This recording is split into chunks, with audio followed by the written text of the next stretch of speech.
नमस्कार दोस्तों, जैसे कि आप सभी को पता है रेलवे एनटीपीसी की ग्रेजुएट लेवल वाली वैकेंसी आ चुकी है। टोटल 8113 वैकेंसीज आ चुकी है। इसके रिगार्डिंग ऑलरेडी आपको एक फुल डिटेल वीडियो प्रोवाइड कर चुका हूं, लिंक डिस्क्रिप्शन बॉक्स में जरूर देख लीजिएगा। आपके सभी doubt step by step clear कर रखे हैं। तो आज इस वीडियो में बात करेंगे, अगर आपने रेलवे एनटीपीसी के लिए तैयारी करने की ठान ली है तो भाई फाइनल सिलेक्शन लेने के लिए आपको कौन कौन से डॉक्यूमेंट्स की आवश्यकता पड़ेगी, कौन कौन से डॉक्यूमेंट्स आपको अभी तैयार करने पड़ेंगे। क्योंकि दोस्तों काफी सारे डॉक्यूमेंट्स फॉर्म अप्लाई करते टाइम आपको चाहिए होंगे और काफी सारे डॉक्यूमेंट्स आपको आगे के सिलेक्शन प्रोसीजर में चाहिए होंगे, जो कि आपको अभी तैयार करने पड़ेंगे। देखिए दोस्तों, गलत डॉक्यूमेंट आपको किसी भी स्टेज में डिस्क्वालीफाई करा सकते हैं। क्योंकि दोस्तों डॉक्यूमेंट्स तो मोस्टली स्टूडेंट्स तैयार करा ही लेते हैं, लेकिन दोस्तों डॉक्यूमेंट्स का वो एग्जैक्ट फॉर्मेट जो रेलवे ने मांगा है वो बहुत सारे स्टूडेंट तैयार नहीं करा पाते, जिसकी वजह से उनको रिजेक्ट होना पड़ता है। तो मैं आपको आगे अच्छे से दिखाऊंगा कौन सा डॉक्यूमेंट किस फॉर्मेट में तैयार कराना है, किस फॉर्मेट में आपके डॉक्यूमेंट एक्सेप्ट होंगे, रिजेक्ट नहीं होंगे, ये देखना बहुत ज्यादा जरूरी है। तो चलिए यहां पर आपको एक एक डॉक्यूमेंट के बारे में बताता हूं, कौन कौन से डॉक्यूमेंट आपको किस तरीके से तैयार करने हैं। सबसे पहले ऑनलाइन फॉर्म अप्लाई करते टाइम आपको कौन कौन से डॉक्यूमेंट्स चाहिए होंगे। चाहे वो दोस्तों आपकी रेलवे एनटीपीसी ग्रेजुएट लेवल की वैकेंसी हो जिसके लिए फॉर्म भरे जा रहे हैं 14 सितंबर से, या फिर जो 21 सितंबर से अंडर ग्रेजुएट 12th पास वालों के लिए आ रही है, दोनों के लिए मैं आपको डॉक्यूमेंट अभी बता रहा हूं। फॉर्म अप्लाई करते टाइम कौन कौन से डॉक्यूमेंट होंगे। देखिए दोस्तों, फॉर्म भरते टाइम सबसे पहले तो आपको अपना एक रिसेंट पासपोर्ट साइज फोटो चाहिए होगा, जिसका बैकग्राउंड बिल्कुल व्हाइट होना चाहिए और वो हाल ही का कलर फोटोग्राफ होना चाहिए, जो कि आपको 20 KB से 50 KB के बीच में साइज करके अपलोड करना होगा। दूसरा, आपको अपनी सिग्नेचर भी अपलोड करनी है, 10 KB से लेकर 40 KB के बीच में होना चाहिए। व्हाइट पेपर के ऊपर अपना सिग्नेचर करिएगा, क्लियर है। तीसरा जो डॉक्यूमेंट है जो कि फॉर्म अप्लाई करते टाइम आपको चाहिएगा, आपको अपलोड करना होगा, वो है आपका मैट्रिकुलेशन का पासिंग सर्टिफिकेट, यानी कि आपकी क्लास 10th की मतलब हायर स्कूलिंग की जो मार्कशीट होगी या फिर पासिंग सर्टिफिकेट होगा, वो आपको अपलोड करना है, जिसका साइज 30 KB से लेकर 70 KB के बीच में होना चाहिए, क्लियर है। देखिए दोस्तों, मैट्रिकुलेशन का सर्टिफिकेट इसलिए मांगा जाता है ताकि आपका जो नाम है उसको वेरीफाई किया जा सके। As a date of birth certificate के तौर पर लिया जाता है, आपके जो पेरेंट्स नेम है उनको वेरीफाई करने के लिए अपलोड करना होगा, ठीक है। क्वालिफिकेशन में केवल यही एक सर्टिफिकेट आपको अपलोड करना है, 12वीं या फिर ग्रेजुएशन लेवल की डिग्री वगैरह आपको अपलोड नहीं करनी होती, क्लियर है। साथ ही अगर आप ST/SC कैटेगरी से बिलोंग करते हो ना और आप ट्रेवलिंग फेयर में छूट चाहते हो, रिलैक्सेशन चाहते हो, मतलब जब आप एग्जाम देने जाओगे, जब आप ट्रेन से सफर कर रहे होंगे, वहां पर आपको टिकट नहीं लेने की जरूरत पड़ेगी, तो इस कंडीशन में ST/SC कैटेगरी वालों को भी अपना सर्टिफिकेट अपलोड करना पड़ेगा। 50 KB से लेकर 100 KB के बीच में आपके डॉक्यूमेंट का साइज होना चाहिए, क्लियर है। और अगर आप जनरल कैटेगरी से बिलोंग करते हो ना, तो आपको किसी कैटेगरी का सर्टिफिकेट नहीं आपको प्रोवाइड कराना पड़ेगा, ठीक है। तो बस इसी कंडीशन में आपको ये डॉक्यूमेंट लगाने हैं, समझ गए। अब बात करते हैं कि कौन कौन से डॉक्यूमेंट्स आपको डीवी के टाइम पर, डॉक्यूमेंट वेरिफिकेशन के टाइम पर चाहिए। सबसे पहली चीज, ओरिजिनल आईडी प्रूफ आपको दिखाना होगा, जिसमें आपका आधार कार्ड, ड्राइविंग लाइसेंस कुछ भी हो सकता है। दूसरी चीज, आपका मैट्रिकुलेशन का हायर स्कूल का जो सर्टिफिकेट होगा, जो कि अभी मैंने आपको बताया क्लास 10th का। तीसरी चीज, आपका 12th का इंटरमीडिएट का जो पासिंग सर्टिफिकेट, यानी कि जो मार्कशीट वगैरह होती है, या फिर उसके इक्विवेलेंट अगर आपने कुछ और कर रखा है 12वीं के इक्विवेलेंट, तो उसका सर्टिफिकेट लगेगा।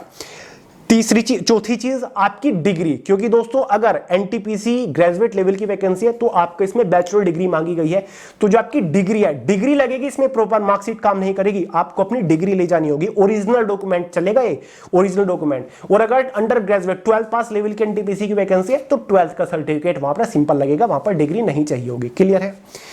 नेक्स्ट डॉक्यूमेंट है, अगर आप किसी स्पेशल कैटेगरी से बिलोंग करते हो, मान के चलिए ST/SC कैटेगरी से बिलोंग करते हो, तो आपको अपना कैटेगरी सर्टिफिकेट, ठीक है, जिसको हम बोल देते हैं कास्ट सर्टिफिकेट, वो दिखाना होगा ST/SC कैटेगरी का, और उसका एक प्रॉपर फॉर्मेट होना चाहिए। स्क्रीन के ऊपर आपको फॉर्मेट दिख रहा होगा, नोटिफिकेशन के एनेक्सर फर्स्ट में इसका फॉर्मेट दे रखा है, ये फॉर्मेट आपका होना चाहिए। देखिए दोस्तों, अगर आप सेंट्रल गवर्नमेंट लेवल की लिस्ट में आते हो ST/SC OBC से, तभी आपको रिलैक्सेशन मिलेगा, ठीक है। अगर आप अपने स्टेट में ST/SC कैटेगरी में आते हो या फिर OBC कैटेगरी में आते हो तो वो एप्लीकेबल नहीं है। सेंट्रल गवर्नमेंट लेवल की लिस्ट में आपको आना चाहिए OBC ST/SC में, तभी आपको रिलैक्सेशन मिलेगा, ठीक है, वरना आप जनरल कैटेगरी में काउंट हो जाओगे। और एक बात का ध्यान रखिएगा, फॉर्म अप्लाई करते टाइम अगर आपने गलती से जनरल कैटेगरी भर दिया और आपको बाद में पता चला कि मैं तो OBC ST/SC से बिलोंग करता हूं और फिर आप उसको चेंज करना चाहते हो, तो उसके लिए 250 रुपए लगेंगे। या फिर ST/SC से OBC से आप जनरल कैटेगरी में दोबारा आना चाहते हो, उसको चेंज करना चाहते हो, फिर से आपके 250 रुपए लगेंगे, ठीक है, मॉडिफिकेशन के टाइम पर। और मॉडिफाई जो आप फॉर्म कर पाओगे ना, वो 16 अक्टूबर से लेकर 25 अक्टूबर के बीच में कर पाओगे, पहले आप फॉर्म को मॉडिफाई नहीं कर पाओगे। इसलिए एक एक चीजें, एक एक इंफॉर्मेशन अच्छे से भरिएगा। क्लियर है, समझ गए यहां तक का? फॉर्मेट ये देख लीजिएगा, ये फॉर्मेट आपको बनवाना पड़ेगा, इस फॉर्मेट में आपको ST/SC का सर्टिफिकेट बनवाना पड़ेगा। OBC अदर बैकवर्ड कैटेगरी से अगर आप बिलोंग करते हो, अदर बैकवर्ड कास्ट से, अन्य पिछड़ा वर्ग, इसमें आपको NCL non creamy layer category का सर्टिफिकेट लगाना पड़ेगा। नोटिफिकेशन में फॉर्मेट दे रखा है इसका एनेक्सर सेकंड में। ये OBC कैटेगरी सर्टिफिकेट का ये फॉर्मेट होना चाहिए, ठीक है। जो जन सेवा केंद्र आपके आसपास होगा, फिर तहसील में भी इनको बनाते हैं, तो ये फॉर्मेट आपको दिखाना पड़ेगा। इस फॉर्मेट में आपको अपना OBC सर्टिफिकेट तैयार करना पड़ेगा, ठीक है, सेंट्रल गवर्नमेंट लेवल का।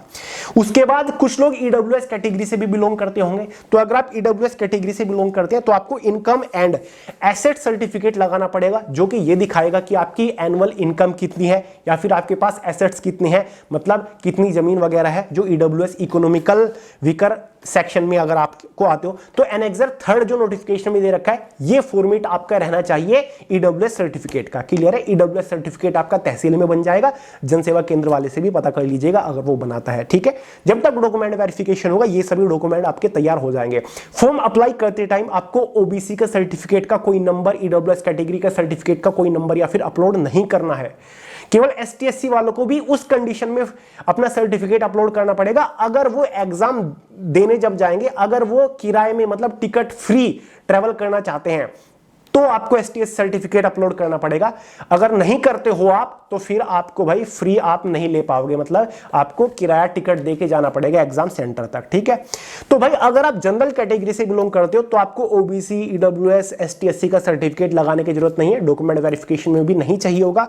उस कंडीशन में एक ओरिजिनल ID प्रूफ, 10th का सर्टिफिकेट, ग्रेजुएशन लेवल की आपकी मार्कशीट या फिर आपका जो डिग्री होती है, ठीक है, तो ये आपके डॉक्यूमेंट लगने वाले हैं, ठीक है। और साथ में 2-3-4 पासपोर्ट साइज फोटो भी ले जाइएगा, हालांकि चाहिए नहीं होंगे लेकिन फिर भी ले जाइएगा।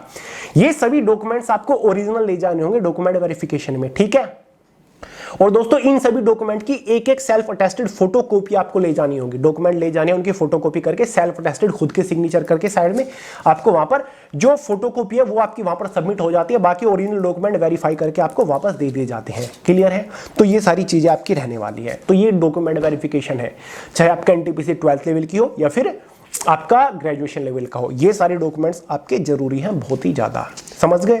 तो चलिए दोस्तों, उम्मीद करता हूं आपके सभी डाउट्स क्लियर हो गए होंगे। अगर फिर भी कोई सवाल रह गया हो तो बिंदास कमेंट करके पूछ लीजिएगा, वरना सोनू हेलात के नाम से इंस्टाग्राम के ऊपर भी मिल जाऊंगा। तो चलिए यार, इस वीडियो में इतना ही था, मिलते हैं अगली वीडियो में बहुत जल्द, तब तक के लिए जय हिंद।